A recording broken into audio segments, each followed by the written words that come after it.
conference possible today. I'm Sheriff Wayne Davis of the Henry County Sheriff's Office, and joining me is Mr. Andrew Nestor, Commonwealth's attorney here in Henry County.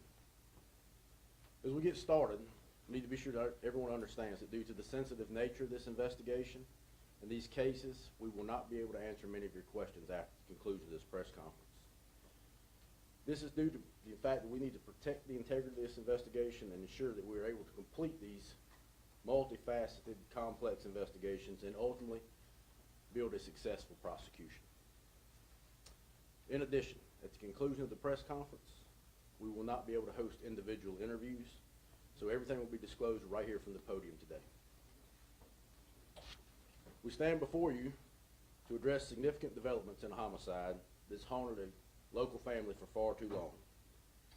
And after a tireless investigation and relentless determination by our dedicated team, we're thankful to begin the legal process in an effort to bring justice to a victim and ultimately closure to their family. I'd like to recap that event. On September 21 of 2022, deputies from the Henry County Sheriff's Office responded to a home on Poplar Street in the Ridgeway community. Upon arrival, they located Brent Douglas Wagner inside of his home deceased. Mr. Wagner had died from multiple gunshot wounds. Upon our initial response in 2022, dozens of pieces of evidence were collected, interviews were conducted, and search warrants for digital evidence were executed. And for over the past 2.5 years, Sheriff's Office investigators have diligently looked into this homicide. During that time, we worked countless hours, conducted hundreds of interviews, and traveled to locations all across this Commonwealth in an effort to bring those who we believe are responsible for this senseless murder to justice.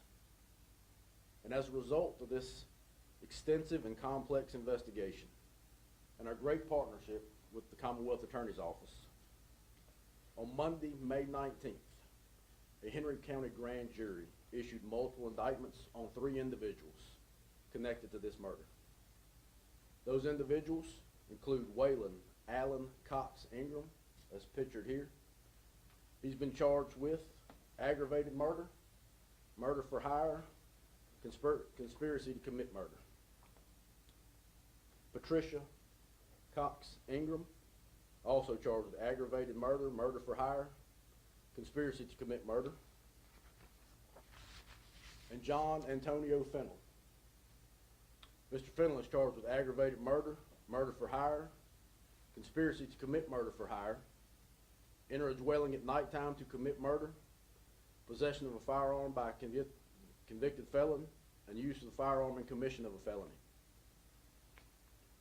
On Monday, May 19th of this week, investigators from the Sheriff's Office traveled to Virginia Beach, where John Antonio Fennell was taken into custody by a Virginia State Police tactical team.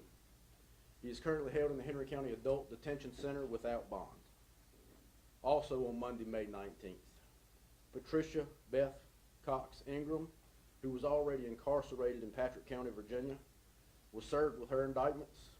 She is now currently held in the Henry County Adult Detention Center without bond. Waylon Allen Cox Ingram is currently incarcerated in the Virginia Department of Corrections facility on unrelated charges, and we expect these indictments to be served sometime next week on him.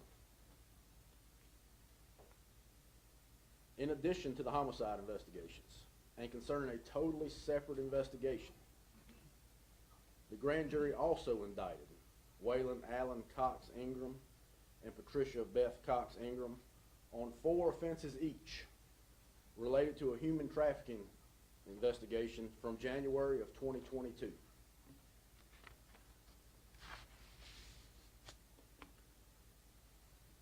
On January the 10th of 2022, a female victim owed Deshaun Tucker of Pulaski, Virginia, a debt. In turn, Mr. Tucker owed an acquaintance, Waylon Cox, money. With the victim unable to pay Mr. Tucker, Tucker negotiated with Cox to trade 2 women, including the one who owed him money, to use in exchange for Tucker's debt. Tucker abducted the 2 women from a Food City store in Radford, Virginia. then transported them to a secluded location in Floyd County, where Tucker then handed the victims to Mr. and Mrs. Cox Ingram. On January the 11th, Henry County deputies responded to a 911 text for help call. They located the victims at a house on Sleeping Hills Farm Road here in Henry County. Those victims reported being abducted and repeatedly sexually assaulted by strangers to satisfy or work off a monetary debt. I'd like to note that in March of this year, Deshaun Tucker was convicted and sentenced in Radford, Virginia for his role in this heinous crime, and he is currently serving an active 30-year prison term. We would also like to inform you that the victim from this incident, that you've seen her picture earlier, has since passed away, and our condolences are with her family. This time, I need to extend my deepest thanks to my team. They worked so hard to make this possible. This includes our investigators, our deputies, our support staff, and everyone from the Commonwealth Attorney's Office. Without their dedication, we wouldn't be here bringing these individuals before you today. With that said, let this serve as a reminder that anyone who thinks that they can commit a crime and evade the consequences, this team does not rest. This team is second to none. We do not forget, and we will reach you no matter how much time passes.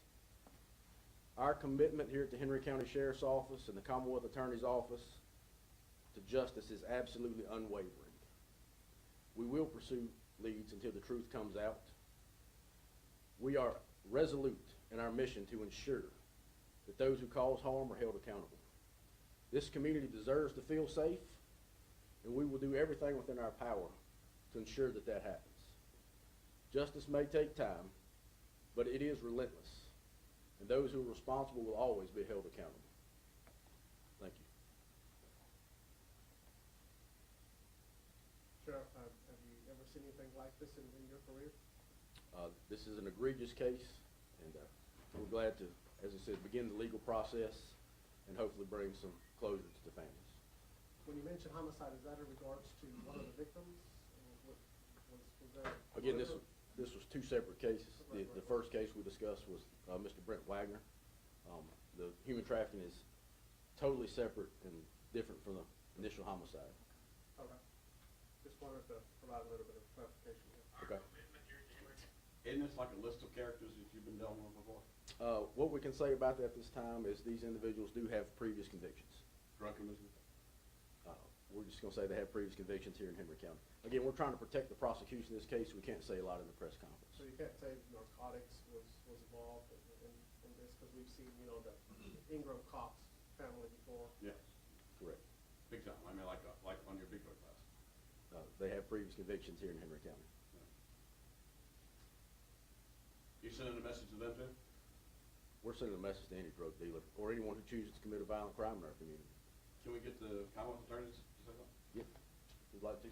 I didn't come with any prepared remarks, but I'd like to thank the Sheriff's Office for their diligence. They have worked countless hours, as the Sheriff has said, and I'll echo some of the comments of the Sheriff.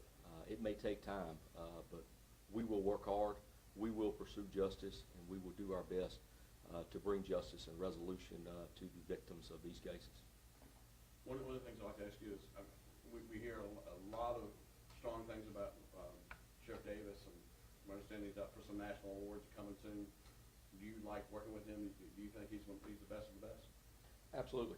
Sheriff Davis is a wonderful colleague, a wonderful ally. Work alongside with him great.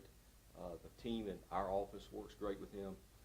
He is a great partner in law enforcement to have, along with all of our law enforcement partners, because we also work with Virginia State Police, we work with Virginia Department of Game and Inland Fisheries. So yes, to answer your question, he is a solid man of integrity. How complex is this investigation? Very.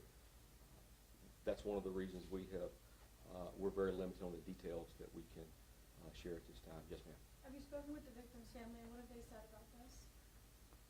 The victim's family has been contacted. We're not in a position to speak on their behalf. Human trafficking, this is kind of new to us, isn't it? To bring justice and resolution to the victims of these cases. Yeah, I mean, is this something new to us? It's nothing new. Henry County? It's been around. for a long time. It's been around a long time, actually, but it does get a lot of attention now. And there are statutes on the books in the code, and if we find they've been violated, we will prosecute. Just here until recently, I think state police has set up a human trafficking task force and so forth to help with that. So when we are presented cases, we will prosecute. We've actually had human trafficking cases in Henry County before that weren't necessarily deemed human trafficking, but they were in fact what would be human We're here in trafficking. the political world with the border and conspiracy theorists and all this kind of stuff. It's kind of in the headlines. Can I have the sheriff give some safety tips for the local women to keep them safe since this is becoming more and more of a problem? We're not prepared to give any safety tips this time. We just remind everyone to remain vigilant. The social media is a big issue, so be cautious of who you contact on social media. Never go anywhere alone, but we're not going to go deeply into that right now. You can't share the relationship that these individuals shared. As far as the human trafficking case? In any case? As far as we're aware, the female victims had no relationship to the Cox singer. You mentioned that the two trafficking victims, they were taken in Bradford, in the Bradford area. Did you guys coordinate with the departments out there, and how was it like working with those other departments out there as well? We worked day in, day out with the agencies there in Bradford and the other agencies involved in this. They've been a true blessing and helped us with this case. So without that interagency networking, we wouldn't be where we are today. Building off that, it seems like with both of these cases, there's been a lot of that. You mentioned going out to Virginia Beach, so it sounds like across the board, there's been a lot of cooperation across the state here. Absolutely, and we're thankful to have a great working relationship with Virginia State Police, Bradford Police, the Commonwealth Attorney's Office, and everyone involved in this that made this possible. Any updates on the wars on drugs that you've been doing? Not at this time. All right, thank you. Thank you, guys. And there will be a emailed version coming out shortly. Thank you. For everyone. Thank you. Huh?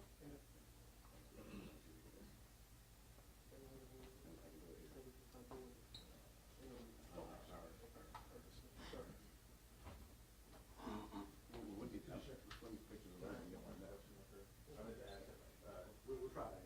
I'm sorry. Yeah. This gentleman's got a question. For the human trafficking case, you mentioned that the victim unfortunately passed away. Did she pass away due to what was going on in the situation, or is it something completely separate? That's a great question. I actually anticipated y'all to ask that earlier. She did not pass away in relation to what took place with her being trafficked. It was some time afterwards. Thank you. Can I get one more picture of you up there? Thank you.